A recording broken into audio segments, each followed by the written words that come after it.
Welcome to the Man Cave Podcast. This is your escape for real, unscripted conversations about sports, hobbies, life, and storytelling. No scripts, no forced takes, just Man Cave talk. Now, here's your host, Dan Casper.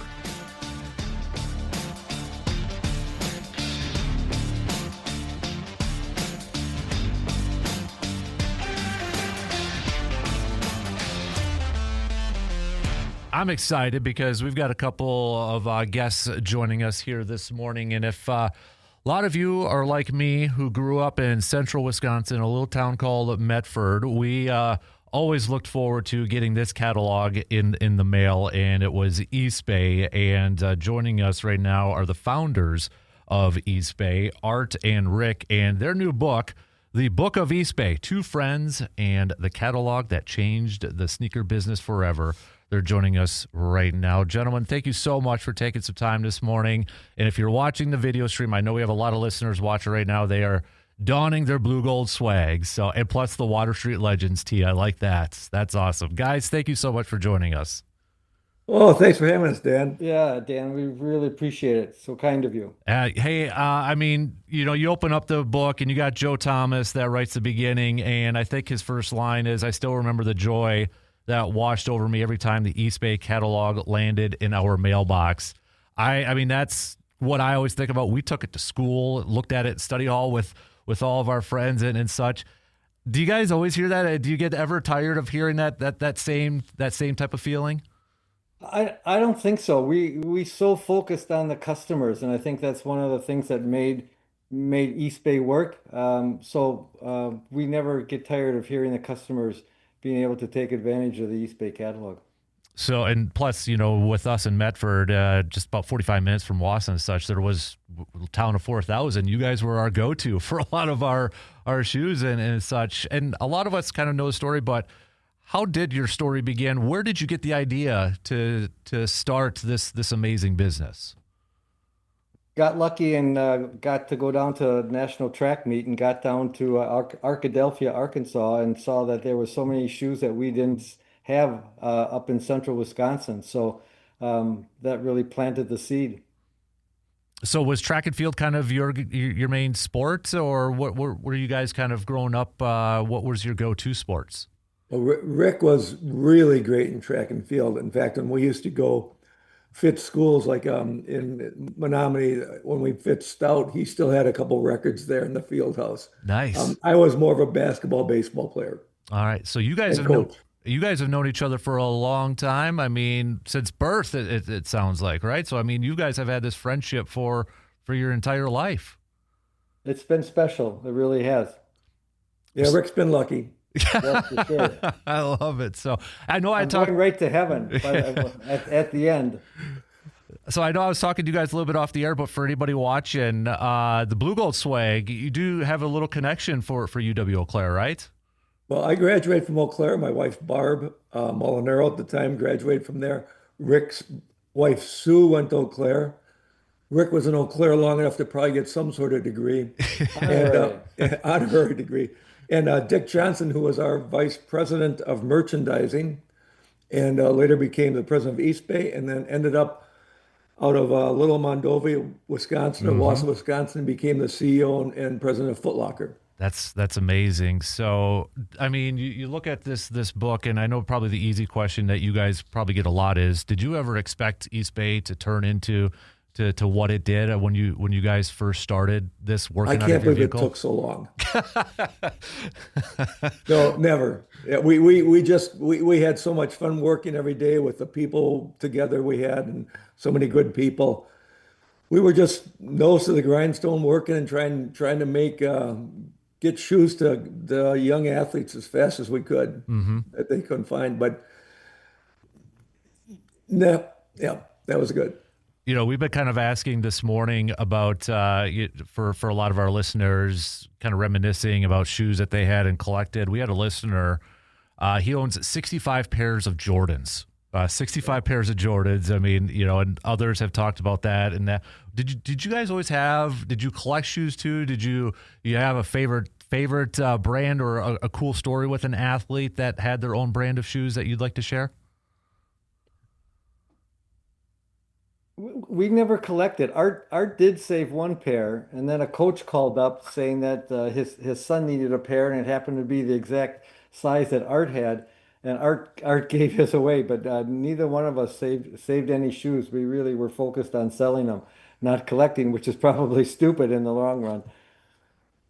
Did I hear a story too about Roger Clemens with the All-Star game? Did I hear that story where he reached or you guys helped him out with a Well, certain cleat? we realized we were getting a little bit bigger when people like Roger Clemens, when he was in the All-Star game, he needed a size 13 Puma right pitching toe shoe. And we were the only ones to have it in the world. Also, Rick's the track person. I'll let you tell the Gwen Torrance.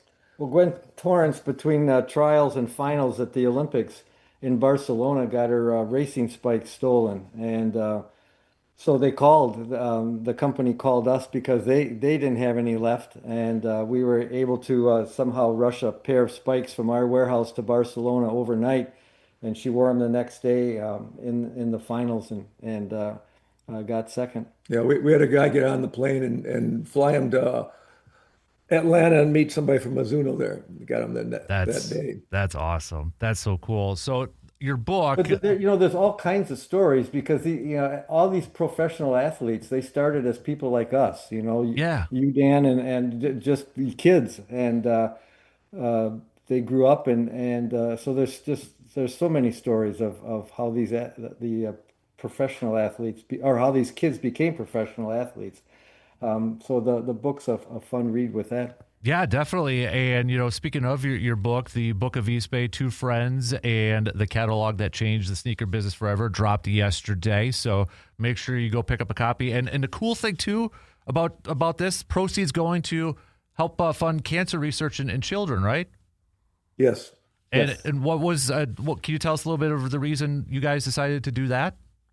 Well, it's called the Little Warrior Foundation. It's for children's cancer research, which also focused on Ewing sarcoma.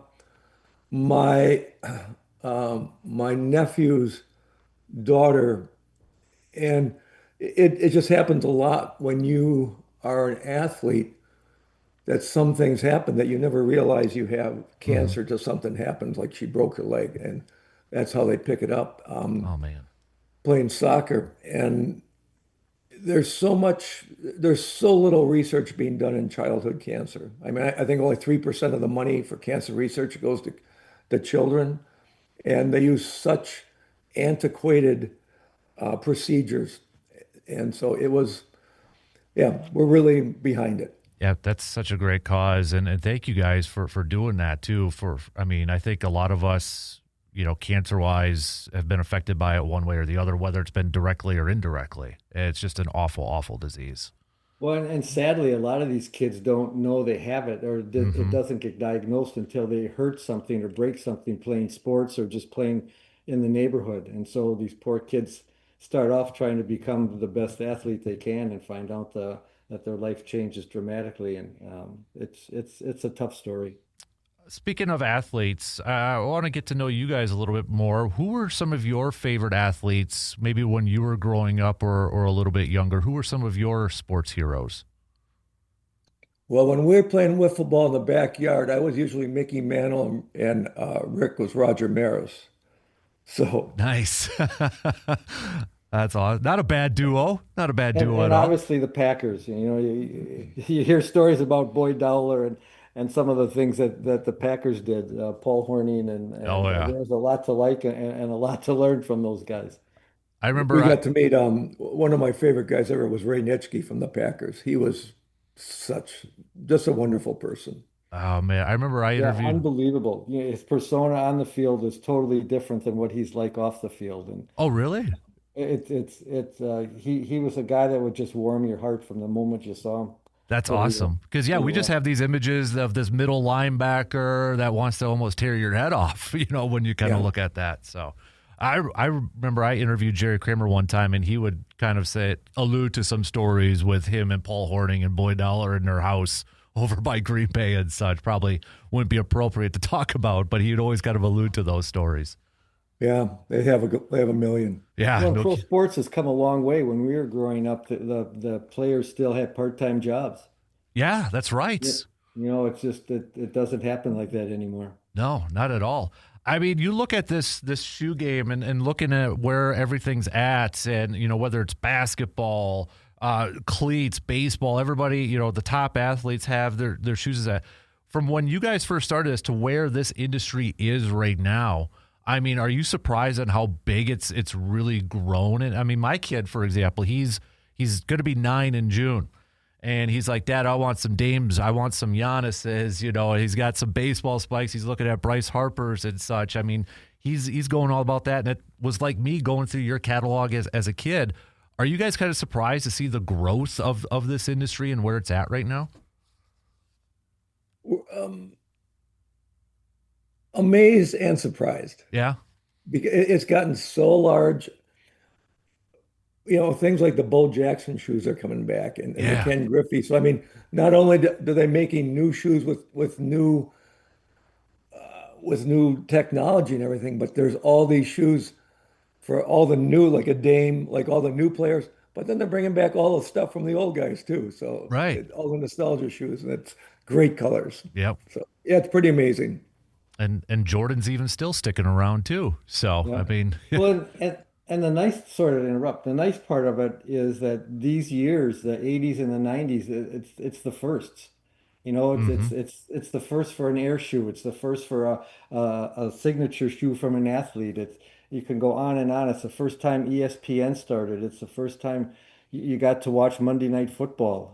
MTV came up on board. Just the whole. It's just a great story about the whole growth of the industry and how it related to sports and culture. We're talking with Art and Rick, the founders of Eastbay, about their new book, The Book of Eastbay, Two Friends and the Catalog That Changed the Sneaker Business Forever. The book dropped yesterday, so make sure you go visit or get your copy today. And I want to go to how you guys end the book in a couple of lines there where you say, we hope we helped you dream too. We hope you never stop. Dream big, dream often. And I love those two sentences. And, for anybody listening right now, whether it's maybe somebody who's younger or, maybe it's still somebody that's trying to find what their passions are and such, can you kind of give maybe some words of advice, because was it a risk to do what you guys did and starting this business and kind of where it left off? What would you tell people that are maybe still trying to chase that dream of theirs? Well, we started with $4,000 and grew from there.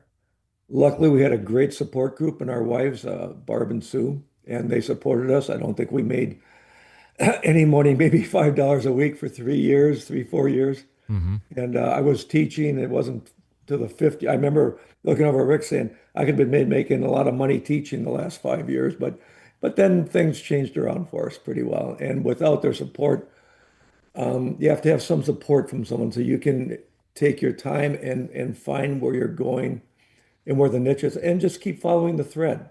There's a thread out there and we just kept following it. Yeah, it's such a great. I've been able to dabble into it a little bit more yesterday when I picked up the book and such, and I love the humor parts in it. I mean, it's such an easy read, and it's just Must have been my parts. see exactly. There you go. So, but I mean, congratulations, you guys, on this book. But congratulations on. I mean, did you ever think you'd be starting such a cultural business? I mean, you've got LeBron James tweeting about you and Kevin Durant and all these athletes. I mean, it is such a cool culture thing that you created. I mean, I don't know what to say, but it's awesome. It was a part of my childhood growing up, and I still remember some of the covers. Growing up, I remember getting a Tremont Williams one. I'm like, oh man, that's a Packer player on the Eastbay cover. That sort of stuff. So I mean, that's got to be a great feeling to have that. It really is. We started off really just focusing on one thing, and that was getting shoes to athletes as fast as we could, and we were lucky being best friends and trusting each other, and realized that if we stick to our knitting and stick to the reason that we started this, good things could come. It's been a joy to watch it grow. So really quick, I know you mentioned the idea came from going to track and field, but who brought up the idea and what was the reaction like from the other person? Did you say, you're nuts, you're crazy, or let's do it? Yes, it was Rick's idea. I always say whenever he has idea, I usually say, I think you're crazy. This ain't gonna work. And then of course I think about it a little bit and Rick doesn't say anything. And then we come back. My wife said, yeah, maybe we should give that a chance. I'm going, okay, I'm warming up to this more. And yeah, so I was the one who said you're crazy, and guess what? Rick was right again. Don't tell his wife. Don't tell his wife. Don't tell Steve. Well, Rick and Art, thank you so much for hanging out with us a little bit this morning. And again, everybody listening, go get the book, whether it's online, bookstores. I think you guys were just in Wausau last week at Yankee Bookstore. In Wausau too, or Jonky Bookstore. So Yep. Yeah, Jane and Jim really rolled on the red carpet. They were really kind. I'll give one poor plug. We have a website called Book of Eastbay, and on the website, as we started the business going directly to kids, we put our prologue on the website. So anybody who's interested can go on the website and read our prologue and see if they want to get to the point of maybe buying a book. That's awesome, and I highly recommend it. Guys, thank you so much. I know you guys got. Can I just say hi to my old college roommate, Chico LaBarbera? I know he's listening. Oh, I get emails from him all the time, so that's awesome. Another great connection right there. That's we get way too many from him. Yes. Yeah, because he's still taking photos, I think, too, right? it's fabulous. Yeah, he is spectacular. That's awesome, guys. Thank you so much. This was a lot of fun. I know we could probably keep going on and on and on. So. Thank you so much. Best of luck and congrats on this awesome book. Oh, great talking Thanks, to you, Dan. Thanks for having a great podcast. Appreciate I know it. people love listening. Good for you. Thank you. I appreciate that. Take care, guys. See ya. Bye-bye. There you go. There's Art and Rick from Eastbay. Again, just a fantastic book here. The Book of Eastbay, Two Friends, the catalog that changed the sneaker business forever. Go check it out get it on Amazon or, like they just said, their website too. So